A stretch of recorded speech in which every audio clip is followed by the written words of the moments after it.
Howdy, how's it going? I wanted to make a video about loneliness.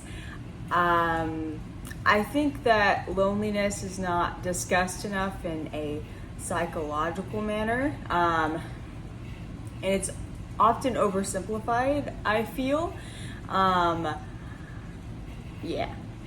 So if you're feeling lonely today, I wanted to extend some encouragement and some hope and some, hopefully some perspective. I have been in counseling throughout like my kind of teens up until now, not consistently, but a big thing with counseling is that it's shown me I have issues I didn't know I had. I always have known I have issues, but one of those issues is definitely loneliness. And I'm not talking about the kind of loneliness that makes you like just want to be around people all the time. I'm talking about a deep-seated loneliness that you just feel all of the time and you're not really sure why. And as I've grown and developed and done self-reflection and a lot of soul searching and for me praying and reading the Bible, I've just learned how deep that goes, that loneliness. And there's other videos I'll do about other things that feed into loneliness and sometimes are at the root of loneliness. But this one angle of loneliness that I've really come to grasp and understand recently is the following. This loneliness that I'm talking about is a loneliness that you feel because you have these experiences daily, constantly, and it feels like no one else really has those experiences, that no one else really understands, that everyone else kind of has it easier, that everyone else has solutions more readily available than you have, a loneliness that makes you feel like you're the only one that feels that way, if that makes sense. And the solution to this is not to say, oh, well, other people have it as hard as you have it. That can help sometimes to understand, like, oh, the person to my left in my work, like, they're struggling too. There's a lot of comfort in that. But it also can really make you feel, what's the word? Like your pain isn't being validated. And that's a huge thing in counseling is you always validate the client. And I actually switched jobs and now I'm working for an ABA company that does so applied behavioral therapy with children with autism. And one thing that you're doing, much like a counselor, is that you're always making sure that individual feels they're validated, that nothing they are, nothing they feel, nothing they do is bad, but you're just trying to get perspective on those feelings, thoughts, behaviors, and trying to create a better outcome for all of those things, so that that person can be happier and have more life in their life. And that's a big thing with loneliness, is that you need to feel validated when you feel lonely. There's a movie called, is it Inside Out, I believe? And they personify the like basic emotions. And one of the emotions that's personified is sadness. And happiness is, no, joy. Joy is kind of like the main character in that movie. And joy and sadness kind of get in a pickle and they have to like work together. And towards the end of the movie, Sadness is able to basically save the whole what's the word? The whole mission, because she was able to empathize with a character. And Joy was just amazed, because for Joy, she thought the answer was always being joyful. But Sadness understood that how you get through sadness is you're sad with that person. And that's why I think that the Bible is so cool, that it says we are supposed to weep with those who weep, laugh with those who laugh, mourn with those who mourn. That's what Jesus did. You see that in the Bible. But it also talks about how he's suffered with us, like suffered in every way that we've suffered, basically. I'm paraphrasing. But, and I believe that there's an element, right, where he was one man, right, fully God, but fully man. He was one man.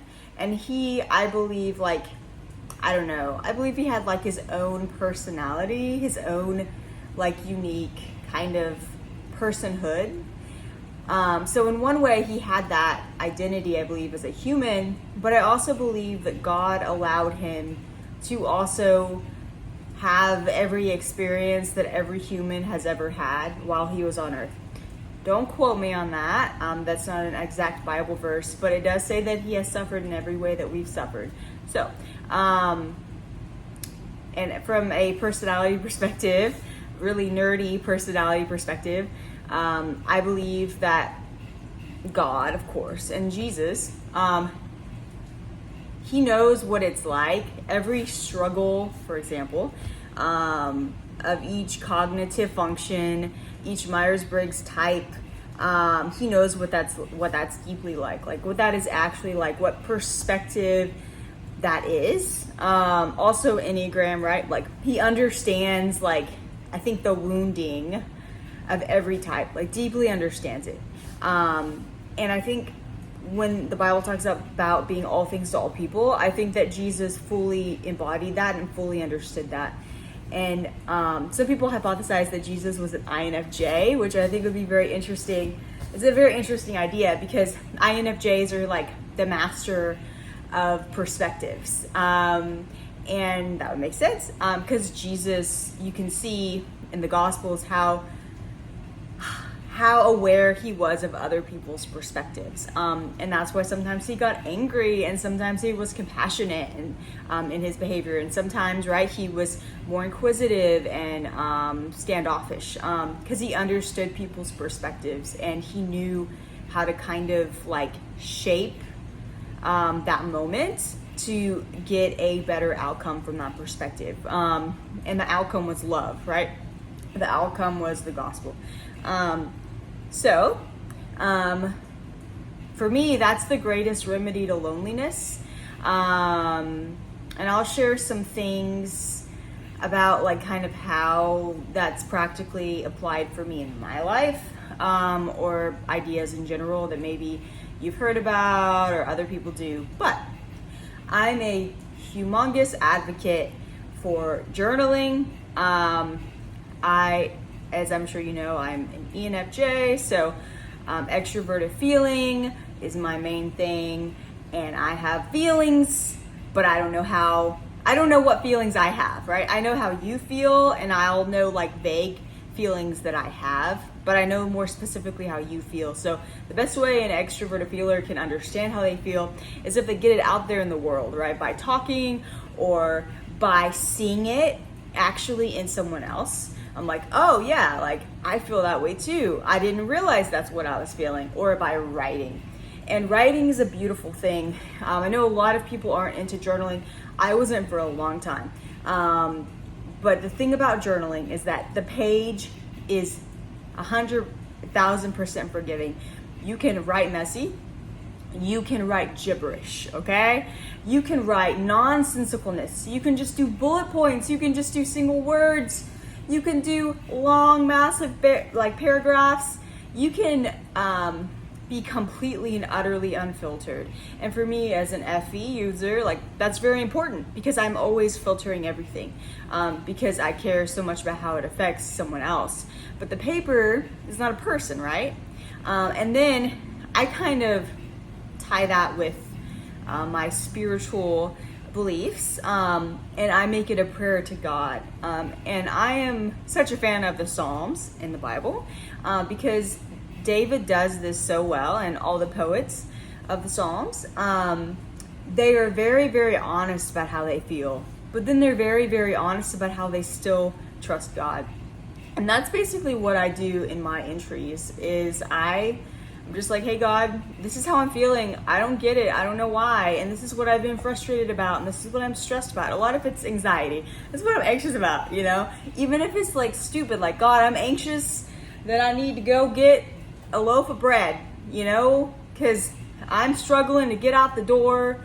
Me with my ADD, I can't transition for the life of me. So, I'm anxious that I have to transition. I'm anxious I have to walk down the steps of my apartment, like get in my car and drive somewhere, and then make eye contact with people in the parking lot in the grocery store. And then it goes on and on and on and on. And I believe that God wants to hear about that kind of stuff. Like, call me crazy, but he does. And I know someone who thinks, has the natural tendency to think that if it's a little thing, like God wouldn't care about that. God's got bigger priorities than the little things. And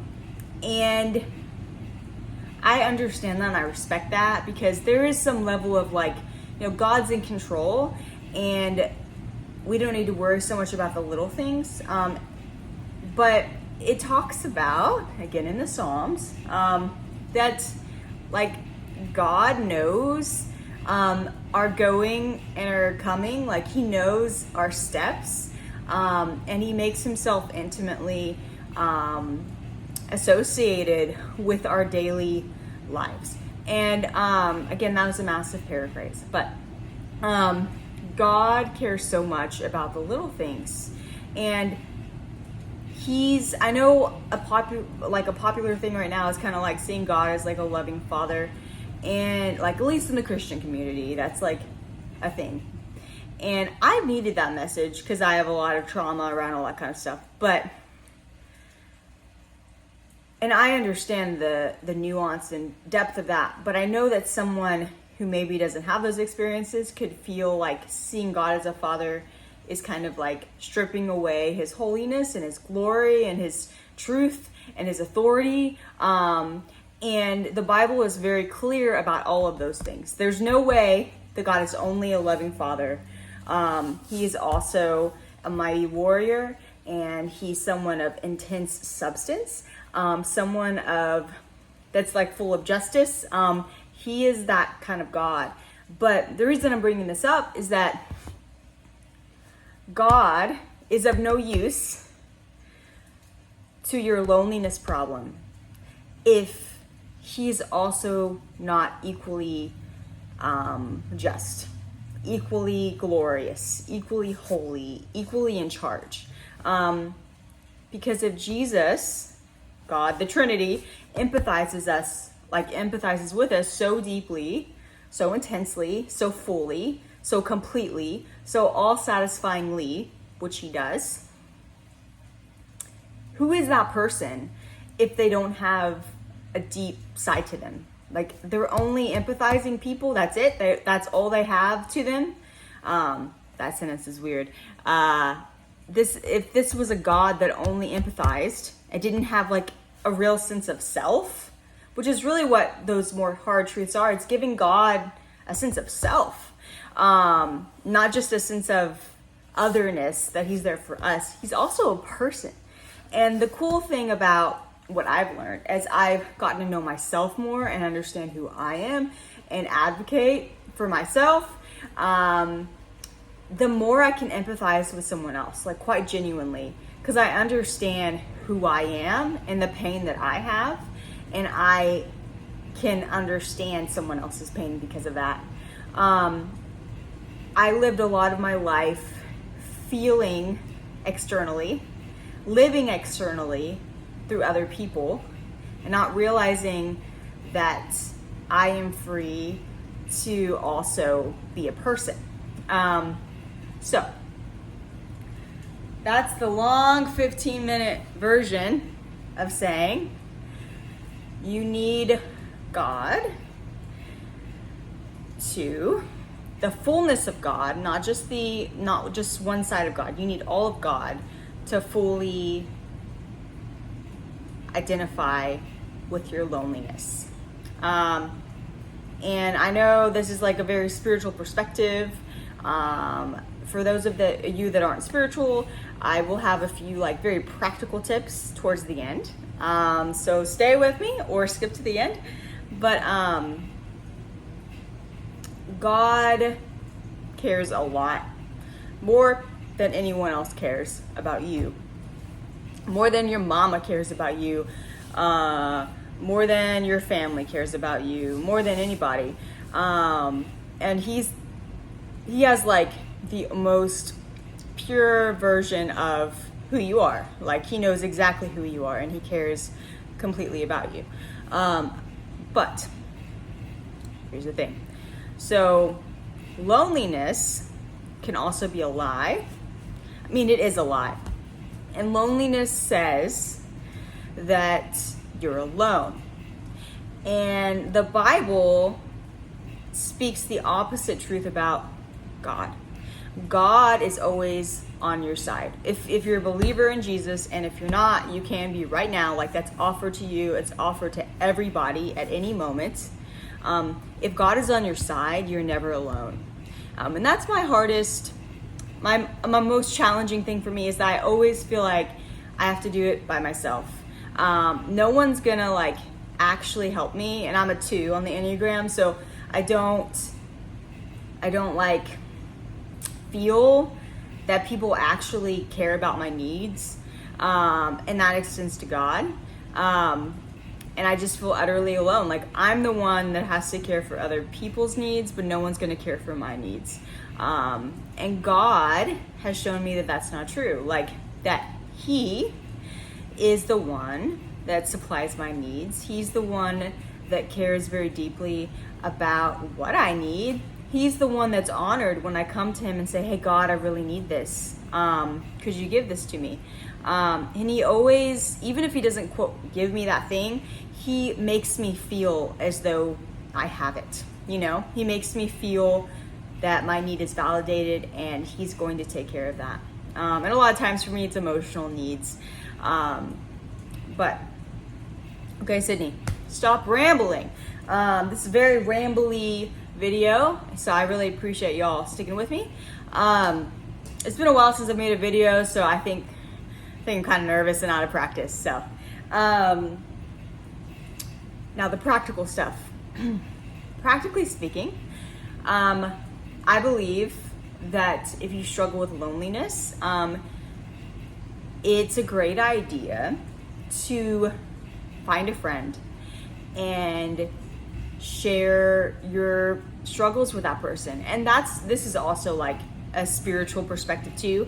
The Bible talks about like bearing one another's burdens. So I believe that we really, really, really need each other. And I have someone like that in my life. And I'm so grateful for them. But if you don't, try to think of how you can find someone that will genuinely care for you and you will genuinely care for them. There's no one like a friend that will genuinely listen to you and validate your concerns and empathize with you and say, hey, me too. That is going to serve you well. And it doesn't matter if you're a Christian or not, that's going to be beautiful for you. Also journaling, again, it doesn't have to be spiritual like it is for me, but literally just having the paper as your friend, that is going to be very healing for you, I believe. On that note, any sort of outlet that gets your feelings and thoughts out there, whether it's making a video to yourself, a voice recording, writing, like I said, what other types of you get the point. Another one is exercise. I'm a huge fan of exercise because it feels like an emotional cleansing, for me especially. I hope it does for you. But a lot of times there's just a lot of messy feelings, and loneliness is lumped in there with them. So exercising can really clear your mind and help you understand your loneliness a lot better. Sometimes loneliness feels like a cloud, right? And when you have a cloud in your head, you're not thinking straight. So exercise, yay. And it can be what you would consider something very small, like a 20-minute walk. That's gonna help, you know? What else? What else would help? This sounds kind of weird probably for some of y'all, but watching a good movie. It reminds you, I think, it reminds me, I hope it reminds you, that people like struggle and they have these deep emotions. And it can remind you that you're not alone because, oh yeah, like that person in the movie, they were struggling too. It always cheers me up. And also just being able to like see other people's emotions and their feelings, and I don't know, that always cheers me up. That's probably an ENFJ thing or an extroverted feeling thing.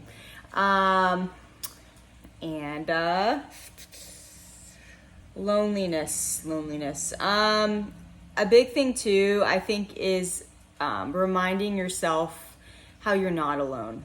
So making a list of things in your life, like, I know this sounds really dumb, but like the doctor you have in your life that tries to care for your health, the dentist that tries to care for your teeth, the minister, right, that tries to care for your soul, the friend that you have, right, that goes with you to the salon or to play golf, the person driving next to you on the highway. Just remind yourself of all the people you have around you. And like at work, right? Maybe you have a desk job. The person that's next to you in the next cubicle. For me, like, I don't have a traditional office setting, so that's fun. But sometimes I feel alone with the behaviors I'm having with the kid. And I'll just remember, you know what? Like, there's someone in the next room that's also having a similar struggle right now with their client. And it just makes everything feel so much better, honestly. Yeah, so just remembering physically, making it objective. Like, I'm not objectively alone, and that helps a lot. I am apparently brain dead, and I cannot think of anything else, but I know there are other things. Would you want to drop any ideas in the comments about things that help you not feel as lonely? I think that would help everybody. It would help me. I'm always looking for ideas. And I'm gonna wrap up this video. I wanna say, always seek help. Seek counseling. There are free options for counseling out there. Seek counseling from like a pastor. Usually they'll do it for free. Just seek help. Seek help from people. You can never go wrong with that. Yes. And please comment. And with good boundaries, if any of y'all ever need a friend, I would love to be in communication with you and encourage you. Yes. Okay, y'all. Have a good day. Bye.